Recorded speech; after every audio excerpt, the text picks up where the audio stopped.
தேய்பிறை அஷ்டமியில் புதித்தவனே தில்லை ஆடிடும் ஈசனின் திருவுருவே.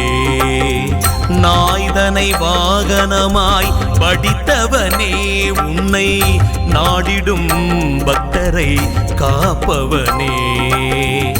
தேங்காயில் தீபமிட்டு உனை தொழுதோம் வரும் தீமையை நீ சுட தாழ்பணிந்தோம்.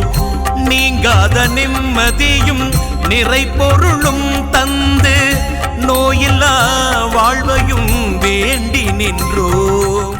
பக்தர்கள் தங்கள் குடும்ப உறுப்பினர்களின் பிறந்த நாள், திருமண நாள் விழா போன்ற சுப தினங்களில் பைரவ அபிஷேக அலங்காரத்திற்கு முன்பதிவு செய்து கொள்ளலாம். அன்றைய தினம் உங்கள் குடும்ப உறுப்பினர்களின் பெயர் மற்றும் நட்சத்திரங்களுக்கு சங்கல்பம் நடைபெற்று மகா பிரசாதம் வழங்கப்படும். வெளியூர் அன்பர்களுக்கு கொரியர் மூலம் அனுப்பி வைக்கப்படும். மேலும் விவரங்களுக்கு கீழே கொடுக்கப்பட்டுள்ள எண்ணில் தொடர்பு கொள்ளலாம்.